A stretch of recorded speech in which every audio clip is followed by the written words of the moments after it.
Assalamualaikum warahmatullahi wabarakatuh. Perkenalkan, nama saya Wahyu Tri Nugroho dengan nomor NIM 20200100045 dari kelas PAI 3B. Pada kesempatan kali ini saya akan berbicara sedikit tentang apa itu strategi dan metodologi pembelajaran pendidikan agama Islam atau PAI, bagaimana prinsip-prinsip strategi dan metodologi pembelajaran PAI, dan juga apa sih kegunaan bagi kita seorang mahasiswa pada prodi PAI yang nantinya akan menjadi stakeholder dalam dunia pendidikan agama Islam. Kegunaannya apa kita mempelajari tentang strategi, metodologi, prinsip tentang pembelajaran pendidikan agama Islam. Baik, di sini kita mulai dari strategi. Apa itu strategi? Dalam Kamus Bahasa Indonesia sendiri, kata strategi memiliki arti dapat diartikan sebagai suatu rencana yang disusun untuk mencapai target atau mencapai sasaran tertentu gitu ya. Nah, jadi jika dimasukkan dalam konteks dunia pembelajaran, kata strategi sendiri memiliki arti sebuah rancangan atau sebuah rencana yang disusun untuk mencapai tujuan pembelajaran tertentu. Nah, dengan demikian, jika dihubungkan dengan pembelajaran pendidikan agama Islam atau PAI, strategi dalam dunia pembelajaran pendidikan bahasa Islam sendiri yaitu suatu rencana atau suatu susunan yang digunakan yang berisi tentang satu set materi pendidikan agama Islam atau pendidikan agama yang akan disampaikan kepada peserta didik sehingga nantinya diharapkan pembelajaran dapat berjalan dengan efektif dan juga efisien.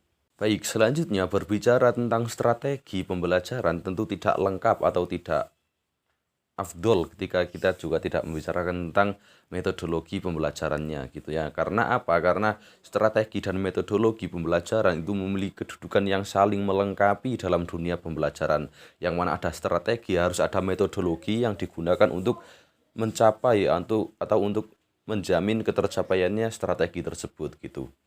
Nah, jadi metodologi sendiri itu pada dasarnya yaitu suatu ilmu pengetahuan yang mempelajari tentang metode atau pendekatan bagaimana seorang guru itu menyampaikan atau menggunakan metode tertentu dalam penyampaian pendidikan gitu ya. Nah, jadi metode dalam dunia pembelajaran itu adalah caranya, kalau metodologi itu ilmu yang mempelajari cara-cara tersebut. Nah, gitu. Nah, jadi untuk metode sendiri yang dapat atau yang efektif digunakan dalam pendidikan agama Islam itu diantaranya ada metode ceramah, metode tanya jawab, metode diskusi, dan lain-lain. Nah, sebenarnya pada dasarnya semua metode itu baik ya, dan cukup bagaimana kita menerapkan atau bagaimana kita menyesuaikan antara metode dengan materi yang kita sampaikan kepada siswa gitu. Selanjutnya adalah prinsip pendidikan agama Islam. Nah, jadi adanya prinsip dalam dunia pendidikan agama Islam itu tentunya sangat berguna bagi seorang guru dan seorang murid atau siswa untuk ketercapaian pendidikan agama Islam itu sendiri. Nah, jadi dari referensi yang saya dapatkan itu ada 5 prinsip yang dapat digunakan sebagai pedoman oleh seorang guru dalam memberikan materi pendidikan agama Islam. Yang pertama yaitu orientasi atau niatnya bertujuan untuk mendekatkan antara manusia dengan Allah dan juga sesama makhluk. Yang kedua, bertumbuh pada kebenaran. Yang ketiga, kejujuran. Yang keempat, sesuai dengan nilai atau norma yang berlaku dalam masyarakat. Dan yang terakhir yaitu mengambil hikmah atau pelajaran dari suatu peristiwa. Nah, gitu ya. Nah, selanjutnya yaitu kegunaan dari strategi dan metodologi bagi siswa dan juga bagi guru ya. Nah, jadi kegunaan mempelajari strategi dan juga metodologi pembelajaran pendidikan agama Islam bagi seorang guru sendiri yaitu dapat pada pelaksanaannya seorang guru dapat memberikan pengajaran atau dapat memberikan pembelajaran yang baik bagi peserta didik ya. Nah, dalam tanda kutip baik itu dapat dikatakan dengan efektif dan juga efisien, dapat menciptakan suasana belajar yang baik, dapat memberikan materi dengan baik, bagaimana pengolahan seorang guru. Nah, gitu. Nah, lalu kegunaan bagi murid sendiri atau ketercapaian dunia atau ketercapaian tujuan pendidikan agama Islam setelah kita mempelajari tentang strategi dan metodologi sendiri, ya tentunya ketercapaian akan tujuan pendidikan agama Islam akan lebih tercapai dengan maksimal gitu.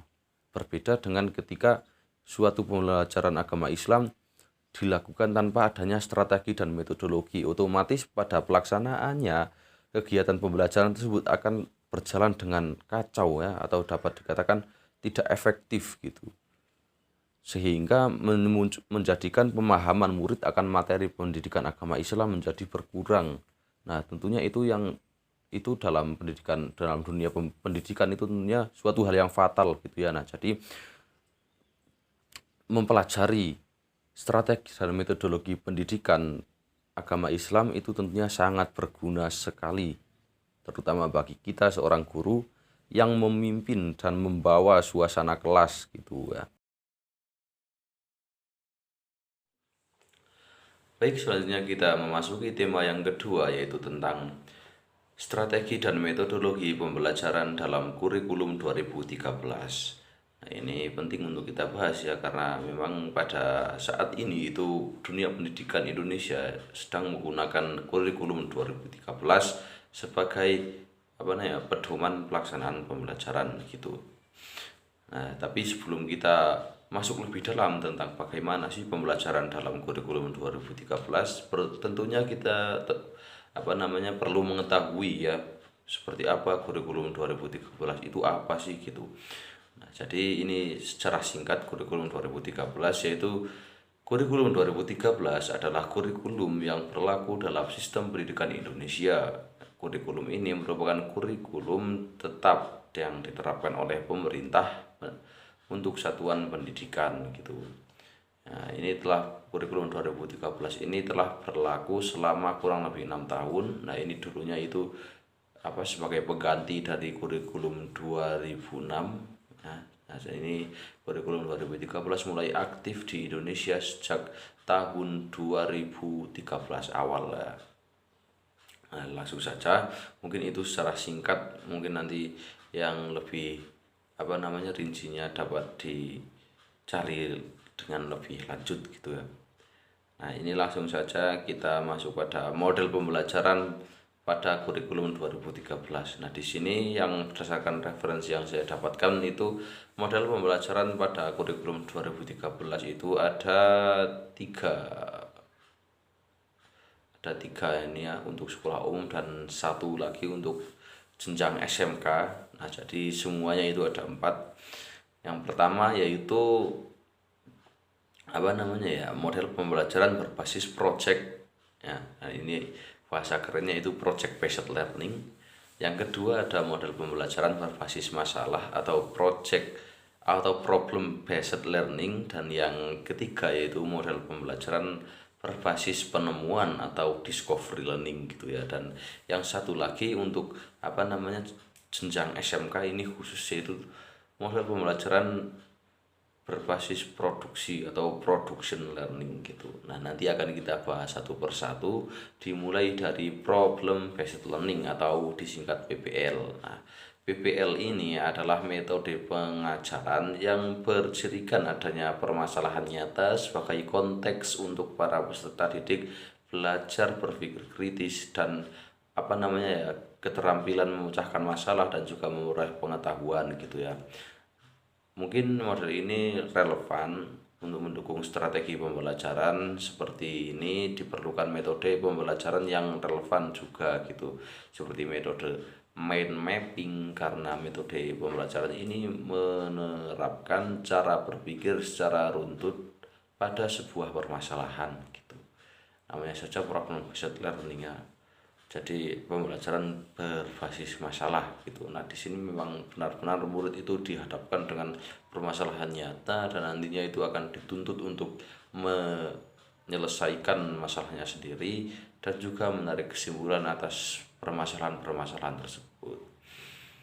Nah, selanjutnya yang kedua yaitu ada project based learning atau disingkat PJBL. Nah, ini kan yang tadi saya sebutkan di awal itu project based learning itu pembelajaran yang melibatkan keaktifan peserta didik dalam memecahkan masalah. Nah, ini dilakukan secara berkelompok atau mandiri melalui tahapan ilmiah dengan batasan waktu tertentu yang dituangkan dalam sebuah produk untuk selanjutnya dipresentasikan kepada orang lain gitu. Nah, jadi model pembelajaran yang sesuai dengan model pembelajaran seperti ini yaitu dengan metode diskusi dan demonstrasi. Selanjutnya yaitu ada discovery learning. Nah, ini adalah teori belajar yang didefinisikan sebagai proses pembelajaran yang terjadi bila pelajar tidak disajikan dengan pelajaran dalam bentuk finalnya. Nah, tetapi diharapkan mengorganisasi sendiri metode pembelajaran yang relevan dengan model pembelajaran discovery learning. Nah, gitu. Adapun metode yang relevan dengan model pembelajaran discovery learning ini yaitu dengan metode simulasi dan eksperimen ya, karena memang discovery learning itu kan pembelajaran berbasis penemuan gitu. Jadi di sini simulasi dan juga eksperimen tentunya akan menjadi suatu hal yang sangat penting untuk kelancaran model pembelajaran ini, karena ya siswa dalam menemukan dan memproses hal baru menjadi pengetahuan bagi siswa itu sendiri gitu. Jadi tujuan dari discovery learning atau pembelajaran berbasis penemuan itu kurang lebih seperti itu. Dan yang keempat yaitu ada model pembelajaran berbasis produksi gitu ya, produktivitas. Nah, di sini mengapa demikian? Karena memang model pembelajaran production basic training ini ditujukan untuk siswa-siswa di jenjang SMK, karena memang untuk siswa di jenjang SMK ini benar-benar harus memiliki produktivitas yang tinggi. Nah, agar nantinya dapat berkembang di dunia kerja gitu kan maksudnya. Nah, jadi di sini di samping 3 model pembelajaran tadi di SMK itu ada pembelajaran khusus, model pembelajaran khusus yaitu Production Basic Learning atau disingkat PBT untuk mendukung pengembangan thinking factory pada mata pelajaran yang pengembangan produktif kreatif gitu. Model pembelajaran Production Based Learning ini merupakan proses pendidikan dan pelatihan yang menyatu pada proses produksi, di mana peserta didik diberikan pengalaman belajar pada situasi yang kontekstual, mengikuti aliran kerja industri mulai dari perencanaan berdasarkan pesanan, pelaksanaan dan evaluasi produk atau kendali mutu produk, hingga langkah pelayanan pasca produksi gitu ya Pak. Ini lengkap sekali ini untuk PBT atau Production Based Training gitu ya. Adapun sintaks atau tahapan model pembelajaran Production Based Training ini meliputi yang pertama dalam merencanakan produk ya. Nah, jadi nanti siswa SMK itu akan dilatih untuk merencanakan suatu produk. Yang kedua melaksanakan proses produksi ya, kita tahu lah ya proses produksi ya berarti pembuatan dari produk itu yang sudah direncanakan. Dan yang ketiga yaitu mengevaluasi produk. Nah, ini atau bisa disebut dengan melakukan kendali mutu. Dan juga yang terakhir itu ada mengembangkan rencana pemasaran. Nah, jadi ketika nantinya produk yang direncanakan itu sudah diproduksi, sudah uji mutunya, kualitasnya sudah terjamin, baru nanti akan si siswa itu akan dituntun untuk mengembangkan rencana pemasaran gitu. Jadi agar produknya itu dapat dipasarkan dan beredar luas gitu.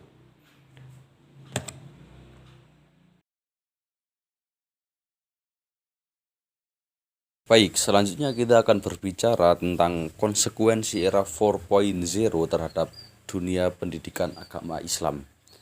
Nah, sebelum kita memasuki tentang seperti apa sih konsekuensi era 4.0 terhadap dunia pendidikan Islam, nah kita perlu mengetahui bagaimana sih era revolusi industri sebelumnya ya. Nah, jadi dimulai dari era revolusi industri pertama yang pada saat itu terjadi pada abad ke-18. Nah, jadi revolusi industri yang pertama ini atau 1.0 itu ditandai dengan adanya mesin uap, dengan terciptanya mesin uap. Nah, selanjutnya era revolusi industri 2.0 atau 2.0 itu ditandai dengan mulai adanya teknologi tenaga listrik. Nah, gitu. Lalu setelahnya yaitu ada era 4. Era 4. Era revolusi industri 3.0 atau 3.0 itu ditandai dengan munculnya era digital dan komputerisasi. Nah, tapi pada era ini manusia masih memiliki peran yang cukup banyak dengan adanya digitalisasi dan komputerisasi tersebut. Nah, jadi semua yang berkaitan dengan digital dan komputerisasi itu masih diolah oleh manusia. Nah, jadi pada era ini, di era digital dan juga komputer itu masih dikendalikan secara penuh oleh manusia. Nah, berbeda dengan era 4.0. Nah, kita memasuki pada era 4.0. Nah, di sini dikenal era 4.0 sendiri dikenal dengan era cyber atau era tanpa sekat. Nah, jadi semua serba otomatisasi komputer dan dunia digital sudah semakin membara atau semakin menggebu-gebu di era revolusi industri 4.0 ini sendiri. Nah, jadi ditandai dengan seperti kita mau mengetahui tentang dunia luar itu sudah tidak ada sekat lagi ya. Semua serba transparan. Semua dapat kita ketahui lewat media sosial, lewat Google dan juga sebagainya. Nah, akan tapi bagaimana sih konsekuensi adanya era revolusi industri 4.0 terhadap dunia pendidikan Islam sendiri? Nah, seperti yang kita ketahui pada saat ini, umat Islam itu masih terpaku dengan romantisme masa lalu. Artinya apa? Memang seperti yang kita ketahui bersama itu memang pada zaman dulu di era Abbasiyah itu ilmuwan-ilmuwan Islam itu benar-benar mendominasi di dunia atau di bumi gitu ya.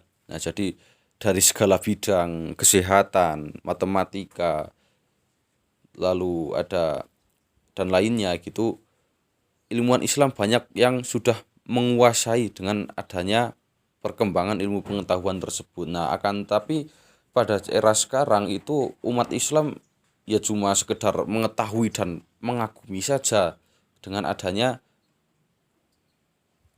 kita sebut prestasi atau pencapaian ilmuwan Islam pada masa lalu ya. Jadi yang dipelajari itu hanya sejarahnya tanpa mempelajari bagaimana kita mengambil hikmah atau pelajaran dari sejarah tersebut. Nah, seharusnya di era ini seperti yang kita ketahui bersama, modernisasi dan juga otomatisasi semuanya dipegang oleh bangsa barat. Umat Islam tertinggal dengan sangat jauh ya. Nah, sehingga semua berdampak pada berbagai bidang, pendidikan, ekonomi, dan juga politik dan lain-lain itu dikuasai oleh bangsa barat. Begitu. Nah, sehingga ini yang seharusnya menjadi pelajaran, seharusnya menjadi pedoman atau pacuan bagi kita sebagai umat Islam untuk memperbaiki pola pendidikan yang ada di Indonesia khususnya. Seperti yang kita ketahui bersama, pendidikan agama Islam dalam pendidikan formal seperti SD, SMP, dan SMA itu hanya sekedar sebagai ya pembelajaran saja, bukan pokok target dari pendidikan formal itu bukan. Nah, jadi hanya untuk sebagai pelajaran pelengkap gitu kan. Nah, ini yang seharusnya diperbaiki. Nah, ketika keadaannya seperti ini, oleh karena itu guru pendidikan agama Islam harus menerapkan bagaimana sih ketika kita sebagai guru pendidikan agama Islam itu memberikan sumbangsih atau memberikan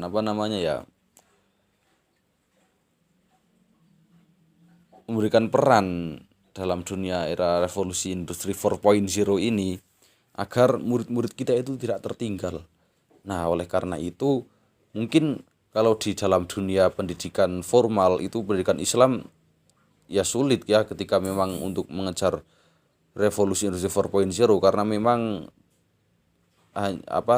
terpandang sebelah mata gitu. Tapi Indonesia sendiri itu memiliki pesantren ya. Pesantren itu ciri khasnya Indonesia. Nah, jadi pesantren itu adalah pusat pendidikan Islam di negara kita Indonesia ya.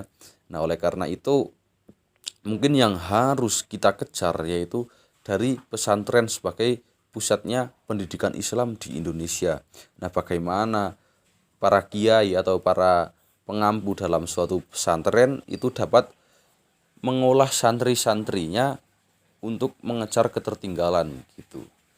Karena apa? Ketika kita terus dijajah oleh ketertinggalan, ya mungkin 10 tahun, 20 tahun yang akan datang, umat Islam akan tertinggal sangat jauh. Semuanya akan mengikuti modernisasi yang diciptakan atau dikembangkan oleh bangsa barat atau bangsa non-Islam gitu. Oleh karena itu harus dimulai modernisasi dari pondok pesantren. Nah, walaupun demikian tentunya modernisasi ya tetap menjadi prioritas, akan tapi tetap yang namanya pesantren itu harus menjunjung tinggi nilai-nilai agama dan syariat Islam gitu. Jadi walaupun dalam pesantren itu dikembangkan modernisasi, tapi pembelajaran pokok seperti pembelajaran pendidikan agama yang jelas dalam dunia pesantren itu ya juga tidak boleh dihilangkan gitu. Nah, jadi disitulah konsekuensinya kita sebagai stakeholder pendidikan Islam untuk mengejar ketertinggalan dari revolusi industri 4.0.